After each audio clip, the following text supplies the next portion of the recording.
할렐루야. 사랑하는 열린문교회 성도 여러분, 지난밤도 주님 주신 은혜와 평강 가운데 단잠 주무셨습니까? 아침을 깨우는 말씀, 수요일 이 아침에 주님께서 저와 여러분에게 주시는 말씀은 출애굽기 13장 1절로 22절까지의 말씀입니다.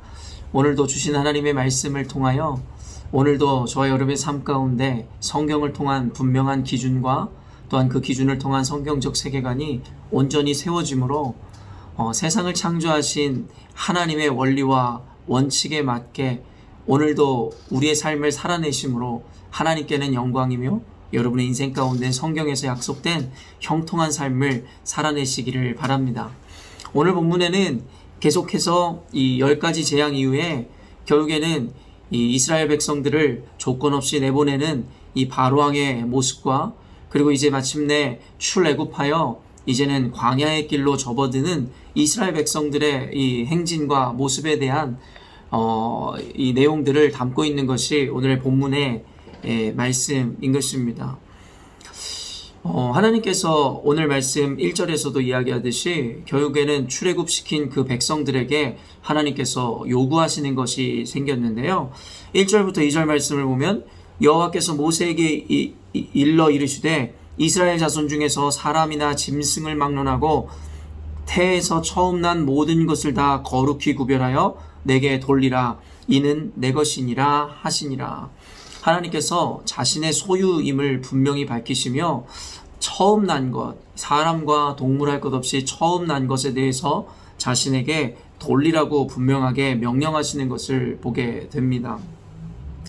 오늘 매일 성경의 해설자가 잘 해석해 놓았듯이 결국에는 사람은 제물로 바칠 수 없었기 때문에 결국에는 이 12지파 중에 레위 지파를 이 이스라엘의 장자를 대신하여 하나님께 제물로 드리게 하심으로 말미암아 그들은 평생 자신들의 욕망이나 자신들을 주장하며 살아가는 것이 아니라 하나님께 바쳐진 사명자로서의 삶을 사는 것으로 결국에는 사람에게 난 첫 것을 하나님께 드린다라는 하나님의 그 명령을 지키게 하셨습니다. 이것은 민수기 말씀을 근거로 여러분들에게 드리는 말씀인 것입니다. 그리고 그 이후부터는 결국에는 처음 난 것에 대해서 하나님의 소유로 여기며 하나님께 드리는 그 예식들을 이스라엘 백성은 계속해서 해나가기 시작하더라는 것입니다. 사실은 이렇게 하나님께 처음 것을 드리라는 것은 결국에는 유월절과 굉장히 밀접한 어떤 연관이 있는 것인데요.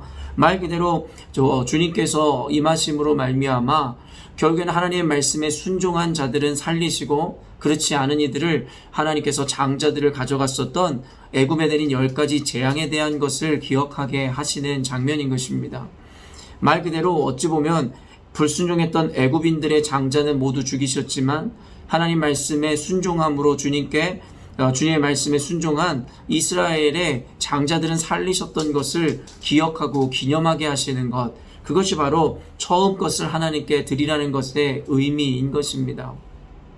하나님께서 이렇게 사실은 하나님께서 이러한 명령을 내리시는 것 이유는 무엇이냐면 결국에는 우리 인간의 연약함 또한 이스라엘 백성들이 출애굽을 하고 그 이후에 태어나는 다음 세대들을 위한 배려라고도 할 수 있는데요. 결국에는 사람이라는 존재는 망각의 존재라 언젠가도 여러분과 나누었는데 지난날에 하나님의 은혜를 잊어버리고 결국에는 또다시 하나님의 구원의 은혜를 잊어버린 채 하나님의 주권적인 구속하심과 그들을 구원하심을 잊어버린 채 자신이 주인 되어 또한 우상을 섬기며 살아갈 수 있을 후손들을 위해서 결국엔 주님께서는 이러한 예식들을 그들에게 또한 규례를 지어 행하게 하심으로 말미암아 이전에 조상들이 경험했었던 하나님의 구속의 은혜와 은총들을 늘 마음속에 새기게 하였다라는 것을 우리는 기억해야 하는 것입니다. 그러므로 기독교 안에 세워진 귀한 전통들이나 어떤 의식이나 규례들이 바로 이와 같은 목적을 갖고 있는 것입니다. 비록 우리는 이전에 우리 믿음의 선배들과 조상들이 경험했었던 그 일들을 실제적으로 경험하지는 못하였지만 그들의 경험 가운데 하나님 앞에 이러한 모습으로 나아가 그들에게 경험했었던 그 은혜들을 후손들에게도 간접적으로 경험하게 하기 위해서 교회의 여러 가지 전통들이나 어떤 규례들이 생겨나게 된 것입니다. 그렇기 때문에 단순히 그런 규례나 의식들을 율법적으로 받아들이므로 의무적으로 행하는 것이 아니라 그 안에 숨겨져 있는 하나님의 배려와 하나님의 의도를 기억할 때에 사실은 교회 안에 마련되어 있는 많은 의식들과 그리고 전통들이 우리에게는 단순히 의무가 아닌 우리를 위한 하나님의 배려라는 것을 기억함으로 감사히 그것들을 감당해낼 수 있게 되더라는 것입니다. 사실 처음 것을 돌려드린다는 것은 단순히 유월절과 연관되어 그 은혜를 기억하라는 것을 넘어 사실은 하나님 앞에 우리의 가장 우선순위를 드린다라는 의미도 있을 것입니다. 예전에 우리가 첫 월급을 타면 부모님에게 빨간 내복을 선물해 줬었던 우리 근대에 우리 국민들이 가졌었던 어떠한 귀한 전통이 있었습니다. 이 기원을 우리가 살펴보면 결국엔 당시의 내복이라는 것은 굉장히 또 귀한 것이고 또한 추위를 견뎌내기 위한 필수적인 것이었기에 첫 월급을 타 부모님께 빨간 내복을 사드림으로 말미암아 결국엔 부모님의 은혜를 기억하고 가장 좋은 것으로 부모님께 드린다라는 그 효심의 하나의 상징이 되었던 것이겠죠. 사실 이와 같은 일들, 처음 것을 주님께 드린다, 처음 것을 부모에게 드린다, 여러분 이것은 부모의 사랑과 은혜를 가장 우선으로 생각하는 자녀들의 효심을 의미할 뿐만 아니라 하나님을 인생의 최우선으로 가장 우선순위로 여긴다라는 어떤 믿음의 고백도 동반하는 것입니다. 예전에 생각해보면 그래서 교회에 좋은 문화들이 있었는데 첫 월급을 타면 모든 것을 통째로 하나님께 드리는 그런 귀한 어떤 신앙의 전통들과 문화들이 있었던 것이 기억됩니다. 그래서 저 역시도 첫 아르바이트를 해서 얻었었던 그 귀한 것을 하나님께 드렸었던 기억이 있었으며 제 친구들이나 선배들도 그와 같은 전통에 따라 첫 월급 하나님께 드리는 모습들을 많이 보아왔습니다. 사실은 그 어린 시절에 처음에 월급을 탄 것이 작은 액수도 아니고 사실은 굉장히 귀한 것일 텐데 또 조금은 어떻게 보면 내가 하고 싶은 것도 많을 것인데 그 모든 것을 내려놓고 하나님께 처음의 것 모두를 드린다라는 것은 지금이나 당시나 그렇게 쉬운 일은 아니었을 것이란 말이에요. 그러나 쉽지 않기에 더 의미가 있는 것이었던 것이고 하나님께 말 그대로 쉽지 않은 것을 내려놓음으로 하나님을 어떻게 경외하는지를 주님은 그 마음의 중심을 보셨을 것이라는 것입니다. 그래서 창세기에 여러분 보시면 아벨 역시도 양의 첫 새끼를 하나님께 올려드림으로 하나님 받으시기에 합당한 예배를 그리고 제사를 드리는 것을 우리는 보았으며 또한 유월절과 관련돼서 이 모세오경에 10번 이상이나 계속 반복되어지는 이 처음 것을 또 하나님께 드리는 이러한 장면들은 결국에는 우리 인생의 가장 귀한 것, 첫 번째 되는 우선순위가 주님이심을 다시 한번 우리가 선언하는 믿음의 행위라 이야기할 수 있을 것입니다. 사실 이와 관련된 신학적인 어떤 논리들이 굉장히 많지만 오늘 그런 것들을 다 설명할 시간이 없기에 결국에는 처음의 것을 하나님께 드린다라는 것은 구별하여 가장 우리에게 삶의 우선순위가 주님이심을 하나님께 밝혀드리고 우리가 고백하고 인정하는 것의 하나의 예식이라 우리가 인식해도 좋을 것 같습니다.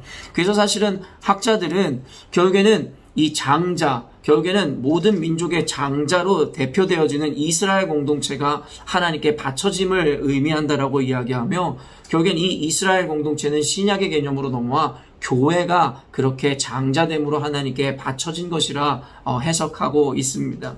그래서 사실 히브리 말에 거룩히 구별하여 라는 말에 어근이 되는 이 카다시라는 단어 자체가 결국에는 오직 하나님만을 위해서 따로 떼어 구분하는 것을 의미하는 굉장히 있던 신적인 용어인 것입니다. 그래서 이 카다시, 구별되었다, 거룩함이라는 것, 그리고 장자를 떼어 하나님께 드린다라는 이 구별된 의식과 예식은 오직 하나님께만 드리고 쓰일 수 있는 용어라는 것입니다.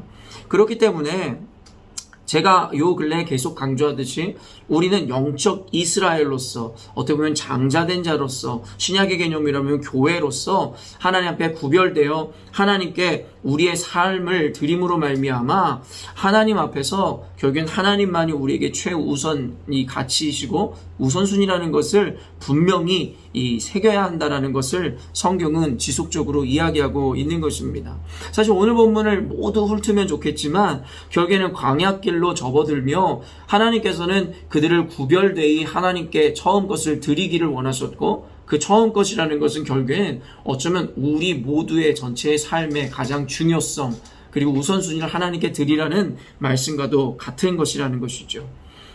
이 광야길로 인도하며 결국엔 우리가 잘 알고 있는 불기둥과 구름기둥, 오늘 마지막 구절들인데요. 21절 보면 여호와께서 그들 앞에서 가시며 낮에는 구름기둥으로 그들의 길을 인도하시고 밤에는 불기둥으로 그들에게 비추사 낮이나 밤이나 진행하게 하시니 낮에는 구름기둥 밤에는 불기둥이 백성 앞에서 떠나지 아니하니라. 많은 여러분 이 강해를 들으셨지만 불기둥, 구름기둥, 저녁에는 밤에는 굉장히 낮아지는 그 온도 가운데서 불기둥으로 그들을 따뜻하게 하셨고 어둠 가운데 빛을 주시는 역할을 하셨으며, 낮에는 결국에 고온으로 달궈지는 그 날들에 시원한 그늘로서 그들을 쉬게 하시고자 하는 하나님의 배려와 인도하심이 있다라는 것들을 많이 들어왔습니다. 사실 우리는 신앙생활하면서 이와 같은 하나님의 형통함과 도우심과 그리고 이러한 은혜들을 굉장히 갈구하고 바랍니다. 누구나가 원할 것입니다. 그러나 이러한 일들이 있기 전에 어쩌면 마지막에 불기둥과 구름기둥이 등장하고, 그리고 처음 절에 이 초태생의 것을 하나님께 드려 구별되이 하나님께 우선순위를 드리라라는 것이 어쩌면 절묘하게 우리들에게 이러한 이 배열마저도 은혜를 주는 것 같습니다. 말 그대로 하나님의 이런 은혜와 은총을 바라기 이전에 사실 우리가 그에 합당한 자격을 갖추라는 것입니다.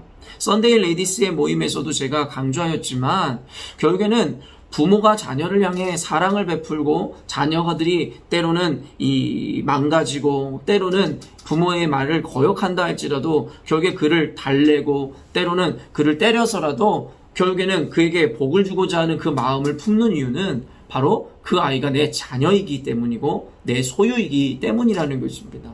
아무리 옆집 아이가 착하고 그리고 말을 잘 듣는 아이라 할지라도 결국에는 그와 같은 사랑으로 그들을 품어주거나 관심을 가져줄 수 없다는 것을 우리는 잘 알고 있습니다. 그렇기 때문에 저나 여러분이나 우리 그리스도인들이 하나님의 축복과 응답, 그리고 불기둥, 구름기둥과 같은 은총과 인도하심을 바라기 이전에 과연 성경에서 이야기하는 하나님의 자녀됨, 이스라엘 백성됨의 그 자격을 우리가 갖추었는지를 스스로 점검하는 것이 가장 중요하며 선행되어야 하는 과제라는 것입니다. 그래서 하나님께서는 오늘 처음 난 모든 것을 하나님께 거룩히 구별하여 드리라 하였고, 결국에는 영적 이스라엘이고 그리고 교회인 우리들로 하여금 하나님 앞에 선별되어 우리의 삶을 드리고 하나님을 가장 가치로운 존재로 그리고 우선순위로 여길 때에 주님께서 우리를 하나님의 친백성 삼으시고 자녀 삼아 주신다라는 것이 바로 성경의 논리이고, 그렇게 자녀되고 백성된 자들의 인생을 광야길이든 어떠한 삶에서든 불기둥과 구름기둥으로 인도하시고 그들에게 피난처를 마련해 주신다라는 것이 성경의 논리인 것입니다. 그러므로 단순히 결과나 우리가 바라는 어떤 것을 지향하지 마시고 결국엔 우리가 하나님 앞에 그러한 은혜를 경험할 만한 자격을 갖춘 자들인지, 하나님의 백성이며 자녀됨의 모습을 갖추고 있는지에 대해서 우리가 먼저 점검해야 된다는 것이고, 또한 그러한 모습이 무엇이냐면 우리 인생의 그 어떤 것도 우선순위가 되는 것이 아니라 오직 하나님께서 우리 인생의 우선순위가 되어야 함에 대해서 이렇게 이야기하시더라는 것입니다. 그리고 한 가지만 더 우리가 보면 17절 말씀부터 읽어드리면, 바로가 백성을 보낸 후에 블레셋 사람의 땅의 길은 가까울지라도 하나님이 그들을 그 길로 인도하지 아니하셨으니 이는 하나님이 말씀하시기를 이 백성이 전쟁을 하게 되면 마음을 돌이켜 애굽으로 돌아갈까 하셨음이라. 그러므로 하나님이 홍해의 광야 길로 돌려 백성을 인도하심에 이스라엘 자손이 애굽 땅에서 대열을 지어 나올 때에, 결국에 오늘 이 본문에서 무엇을 이야기하고 있습니까? 결국에 하나님께서 이스라엘 백성들을 출애굽시키신 다음에 그들에게 이 지름길로 인도하시지 않고 길을 돌아가게 하시더라는 것입니다. 물론 광야에서의 40년의 그 기간의 의미에 대해 다양한 해석이 가능하겠으나 어떤 이들은 이스라엘의 불순종으로 인해서 악함으로 인해서 며칠 길이면 갈 수 있는 길을 40년 동안 방황하게 하셨다라고 이야기하므로 40년의 광야의 시간들을 하나의 징계의 차원으로 해석하는 이들도 있습니다. 그 말도 당연히 틀린 말은 아닐 것입니다. 그러나 사실은 단순히 징계의 차원을 넘어 그 이면에 하나님의 사랑과 배려가 있음을 우리는 또한 잊지 말아야 한다는 것입니다. 결국에는 성경에서도 분명히 이야기하듯이 징계라는 것조차도 결국엔 참 아들, 참 자녀가 아니면 그러한 징계를 허락하시지도 않는다라는 것입니다. 말 그대로 그 징계를 통해 하나님이 바르게 자녀를 훈육하고 인도하시기 위함이라는 그 사랑의 마음이 먼저 우리들에게 다가와야 한다는 것이에요. 그러나 우리가 인생길을 살아가며 광야와 같이 또한 고난이라는 것을 경험하게 되면 하나님을 원망하고 하나님께 서운한 마음이 드는 이유는 무엇일까요? 바로 그 이면에 담겨져 있는 하나님의 마음과 의도, 사랑을 미처 이해하지 못하기 때문이라는 것입니다. 오늘 방금 읽어드린 말씀에서도 보면 짧은 길로 쉽게 갈 수 있었지만 그곳에 지나가지 못하게 하심은 그곳에 있는 블레셋인들 때문이었다라는 것이에요. 결국엔 그들과 전쟁을 치르면 말 그대로 이스라엘 백성들이 다시금 애굽을 그리워하여 글로 돌아가고자 할까 하나님은 걱정하심으로 그들을 배려해서 오히려 그들을 광야에 먼 길로 돌려가게 하시더라는 것입니다. 사랑하는 성도 여러분, 하나님은 모든 것을 알고 계십니다. 우리 눈으로 볼 때는 서운하고 하나님 앞에 원망될 만한 어떤 상황들과 고난이 닥쳐온다 할지라도 하나님이 사랑하는 자녀인 저와 여러분에게 그것을 허락하신 이유는 우리가 보지 못하는 그 이면의 여러 가지 요소들을 하나님은 알고 계시기 때문입니다. 말 그대로 가장 좋은 것을 우리에게 주신다라는 것입니다. 말 그대로 이제 막 출애굽했던 이스라엘 백성들은 군대가 아니었습니다. 그들에겐 훈련의 기간이 필요했습니다. 그러나 나오자마자 바로 블레셋이라는 군대와 함께 맞서 싸운다면 결국에는 패배를 면치 못할 뿐만 아니라 그로 말미암은 좌절감과 실망감으로 인해서 그들은 다시 애굽 땅을 그리워할 것이라는 것이고, 결국엔 성경 이후의 내용들의 애굽을 그리워하는 이스라엘 백성들의 무지함을 잘 드러내는 것을 보면 우리가 알 수 있는 것이겠죠. 그래서 하나님께서는 그들에게 배려하심으로 말미암아 도리어 먼 길로 그들을 돌아가게 하시더라는 것입니다. 사랑하는 열림문교회 성도 여러분, 첫째, 오늘 말씀을 기억하며 여러분이 하나님을 여러분의 인생의 최우선 과제로 그리고 하나님을 가장 우선순위로 두신 분이라면 결국엔 여러분들은 하나님의 것임을 스스로 선언하는 것이 되겠고, 하나님은 그런 여러분들, 하나님의 자녀되고 백성된 분들을 불기둥과 구름기둥으로 인도하듯이 늘 형통한 길로, 바른 길로, 축복의 길로 인도하여 주실 것이라는 것입니다. 그러나 그 과정이 결코 우리의 생각처럼 술술 풀려지는 것은 아니라는 것입니다. 왜냐하면 모든 것을 아시는 주님께서 중간중간에 불안 요소와 위험 요소까지도 모두 계산하셔서 결국에는 우리 눈에 보기에는 서운하고 불평이 들만한 일들도 때로는 아시는 주님께서 우리에게 허락하심으로 도리어 배려로서 우리에게 많은 시간들과 고난이라는 것을 허락하시기도 하더라는 것입니다. 그러므로 우리가 단순히 눈에 보이는 어떤 현상이나 상황이 아닌 그 이면에 숨겨져 있는 하나님의 의도와 마음을 이해한다면 눈에 보이고 느껴지는 것만으로 하나님을 원망하거나 서운한 감정을 느끼지 않을 것이라는 것이지요. 결국에는 이스라엘 백성들을 인도하시되 결국에는 멀리 돌아가게 하신 그 하나님의 배려와 은혜를 기억하셔야 된다는 것입니다. 말씀을 마치며 오늘 하루를 여러분 주님 앞에 올려드릴 때에 다시금 여러분의 인생의 계획과 삶의 목적 다시 한번 점검해 보셨으면 합니다. 과연 우리 인생이 하나님께 온전히 장자로서 바쳐진 삶, 하나님께 카다시 거룩히 구별되어 드리는 인생, 하나님만이 우리 인생의 가장 중요한 가치가 되는 삶을 살아가고 있는지를 점검하십시오. 그것이 바로 여러분이 하나님의 자녀이며 백성이라는 것에 대한 증명이 될 것입니다. 그리고 그런 여러분들을 인도하시는 하나님, 불기둥과 구름기둥으로 완전하게 이끄시는 하나님, 그러나 그럼에도 불구하고 과정 가운데 닥치는 고난이 분명히 있을 것입니다. 그러나 단순히 느껴지고 보여지는 것으로 인해서 하나님 앞에 원망하지 마시고 오늘 이스라엘 백성들을 멀리 돌아가게 하셔서라도 애굽을 그리워하는 것이 아니라 하나님을 의지하게 하셨던 하나님의 의도대로 오늘도 고난 가운데서도 그를 허락하신 주님의 은혜와 그 마음을 깊이 묵상하시고 여러분 고민해 보심으로 하나님의 도리어 고난 가운데 숨겨진 그 사랑과 은혜를 인해서 하나님께 감사와 영광을 돌려드리는 오늘이 되었으면 좋겠습니다. 오늘 말씀을 한 번 듣고 끝내지 마시고 여러분 스스로도 오늘 말씀을 충분하게 읽고 묵상하심으로 더 깊이 숨겨져 있는 하나님의 은혜를 모두 받아 누리시는 오늘이 되었으면 좋겠습니다. 함께 기도하겠습니다. 사랑의 주님, 이 광야길로 인도하시는 그 주님의 그 여정들이 진행되며 하나님 먼저 하나님 앞에 구별되어 드려질 것에 대해 말씀하시고 그로 인하여 우리로 하여금 하나님의 은혜를 잊지 않고 기억하게 하신 하나님의 배려를 생각하게 됩니다. 인생길에 때로는 고난과 우리 누구도 원치 않는 어려움을 경험할 수밖에 없는 우리의 인생일 것인데 하나님 느껴지고 보여지는 것에만 마음을 뺏겨 원망하거나 실망하지 않게 하시고 주권자이신 주님께서 사랑하는 자녀들에게 허락하신 일이라면 그 이면에 숨겨져 있는 하나님의 사랑과 은혜와 심지어는 배려를 먼저 기억함으로 도리어 고난 중에서도 감사를 고백하는 우리들의 인생 되게 하여 주시옵소서.